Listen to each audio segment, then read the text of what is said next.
Hi friends, happy yoga day. Welcome to Prakashini உலகம். இன்றைக்கி யோகா ஸ்பெஷலாக நம்ம ஒரு யோகா வீடியோ தான் பார்க்க போகிறோம். வாங்க வீடியோக்குள்ளே போகலாம். ஃபர்ஸ்ட்டாக நம்ம தரையில் யோகா செய்யவே கூடாது. இந்த மாதிரி ஒரு போர்வை இல்லை உங்கள்கிட்ட யோகா மேட் இருந்துச்சுன்னா நீங்கள் அதை யூஸ் பண்ணிக்கலாம். இல்லை துண்டு வேட்டி இந்த மாதிரி ஏதாவது நம்ம யூஸ் பண்ணிக்கலாம். ஓகே, ஃபர்ஸ்ட்டாக நம்ம செய்ய போகிறது சூரிய நமஸ்காரம். ஃபர்ஸ்ட் உங்கள் கையை நல்லா கூப்பிட்டு மேலே தூக்குங்க. அதுக்கப்புறம் கீழே இறங்கி பாதத்தை தொடரணும். அதுக்கப்புறம் இந்த பம்பிங் பண்ணுற மாதிரி நின்றுட்டு அப்புறம் அப்படியே படுத்துட்டு உங்கள் தலை கீழே இதில் பண்ணணும், தரையில். அதுக்கப்புறம் திரும்பி நிமிர்ந்துட்டு அதே மாதிரி ரிவர்ஸில் பண்ணிவிட்டு ஒரு காலை தூக்கி முன்னுக்கு வச்சு எழுஞ்சிருக்கணும். அதுக்கப்புறம் இன்னொரு காலை வச்சுட்டு எழுஞ்சிச்சிட்டு பாதத்துலேருந்து அப்படியே நேராக மேலே தூக்கிட்டு திரும்பி நார்மலாக எடுத்து வந்துடணும். அவ்வளோதான், ரொம்ப ஈஸி. நம்ம அடுத்தது பார்க்கலாம். செகண்ட் நம்ம கண்ணுக்கு நேராக கையை இந்த மாதிரி மடக்கி வச்சுக்கணும். அதுக்கப்புறம் கையை இந்த மாதிரி நம்மளால் எவ்வளோக்கு எவ்வளோ பின்னாடி தள்ள முடியுதோ அவ்வளோக்கு எவ்வளோ நம்ம தள்ளணும். நம்மளுக்கு ஃபர்ஸ்ட் டைம் செய்கிறப்போ வலிக்கும், ஆனால் செய்ய பழகலாம். ஓகே, வாங்க மூணாவது பார்க்கலாம். மூணாவது செய்கிறதுக்கு கையை நம்ம இந்த மாதிரி குருவி மாதிரி வச்சுக்கிட்டு முன்னுக்குலேருந்து பின்னாடி அந்த மாதிரி செய்யணும். இது செய்கிறப்ப முன்னுக்குலேருந்து தூக்குறப்ப மூச்சு இழுக்கணும், பின்னாடி விடுறப்ப மூச்சை ஊதணும். அதே மாதிரி நம்ம clockwise anticlockwise ரெண்டுத்துலேயும் செய்யணும். முதல்ல ரைட் ஹேண்ட், அப்புறம் லெஃப்ட் ஹேண்ட், அப்புறம் ரெண்டு ஹேண்ட்லேயும் செய்யணும். இது நம்ம ஷோல்டருக்கு நல்ல ரிலீஃபாக இருக்கும்.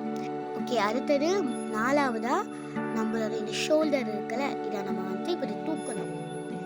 ஓகே, ஷோல்டரை தூக்கிட்டு பின்னாடி கையை இந்த மாதிரி கிரிப் பண்ணிக்கணும். ஓகேவா, ஷோல்டரை தூக்கிட்டு அதுக்கப்புறம் இந்த கையை இப்போ நம்ம பின்னாடி கிரிப் பண்ணல அதை தூக்கணும். ஓகேவா, புரியும் நினைக்கிறேன். இந்த மாதிரி தூக்கணும், ஆனால் நம்ம கீழே இந்த மாதிரி குனியக்கூடாது. ஓகேவா, வெறும் கையை தூக்கணும். ஓகே, கிரிப் பண்ணிவிட்டு ஷோல்டரை தூக்கிடும். அதுக்கப்புறம் கையை இந்த மாதிரி மேலே தூக்கணும். எவ்வளோ முடியுதோ அந்த அளவுக்கு தூக்கணும். அடுத்தது அஞ்சாவதாக நம்ம கழுத்து இருக்குல்ல, அதை நம்ம கீழே சாய்க்கணும். இந்த மாதிரி கீழே குனிஞ்சிட்டு மேலே பார்க்கணும். மேலே பார்க்குறப்ப மூச்சை இழுக்கணும். ஒரு 2-3 செகண்ட் அப்படியே நிப்பாட்டிட்டு திரும்பி இறங்குறப்ப மூச்சை மெதுவாக விடணும். இதே மாதிரி நம்ம செய்யணும். இதெல்லாம் இந்த யோகாசனம் எல்லாமே நான் ஸ்கூலில் இன்னைக்கு யோகா டேனால ஒரு டீச்சர் சொல்லி தந்தாங்க. அதை வச்சு தான் நான் இன்னைக்கு உங்களுக்கு ஷேர் பண்ணுறேன். ஓகே, அடுத்தது ஆறாவதாக நம்மளோட காரை முன்னுக்கு நீட்டி கிளாக் வைஸ் அப்புறம் ஆன்டி கிளாக் வைஸ் ஒரு 5 to 10 டைம்ஸ் சுற்றணும். அவ்வளோதான். அடுத்தது ஏழாவதாக இந்த முட்டி இருக்குல்ல, இதை கொஞ்சம் லைட்டாக விரிச்சுக்கிட்டு காலை அப்புறம் இந்த மாதிரி பண்ணணும்.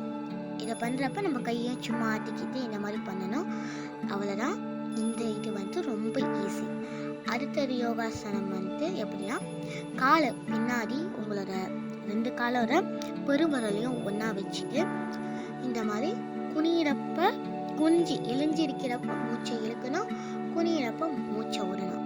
இதே மாதிரி கண்டினியூவாக செய்ய வேண்டியதான். இது 8வது. இப்போ வாங்க நம்ம அடுத்தது பார்க்கலாம்.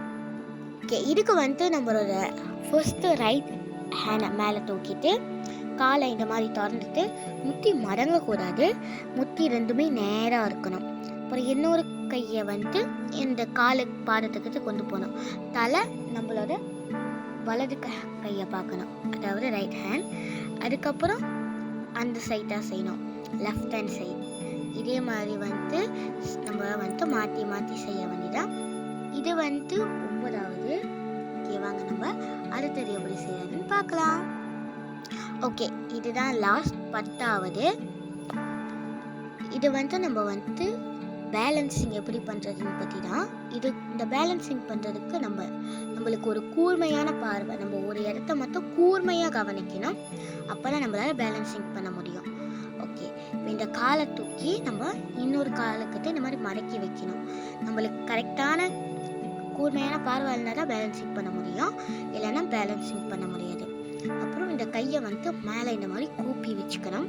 கையை இந்த காதோடு ஒட்டி இருக்கணும். ஓகேவா, அதே மாதிரி தான் ரெண்டாவதுல அதே மாதிரி அந்த அந்த கையை ரெண்டுத்தையும் நம்ம காலோட ஒட்டி வச்சுட்டு மூச்சை இழுக்கணும். ஒரு 2 செகண்ட் போல தம் கட்டிட்டு திரும்பி இறக்கணும். அவ்வளோதான். ஓகே, அவ்வளோதான் காய்ஸ். இப்போ நம்ம கடைசியாக ஒன்று பார்க்கலாம். நம்ம மெடிடேஷன் பண்ணுறப்ப இந்த மாதிரி சும்மா சப்பளங்கால் போட்டு உட்காரத விட நம்ம வலது காலை மேலே எடுத்து வச்சுட்டு அதுக்கப்புறம் இந்த இடது காலை மேலே எடுத்து வச்சுட்டு இந்த மாதிரி உட்காந்து மெடிடேஷன் பண்ணால் இன்னும் சூப்பராக பெட்டராக இருக்கும். நீங்களும் வீட்டில் போய் ட்ரை பண்ணி பாருங்கள். ஓகே, இந்த வீடியோ உங்களுக்கு பிடிச்சிருந்துச்சுன்னா வீடியோக்கு லைக் பண்ணி ஷேர் பண்ணி பரஹாஷினி உலகத்தை சப்ஸ்கிரைப் பண்ணிடுங்க. பாய்.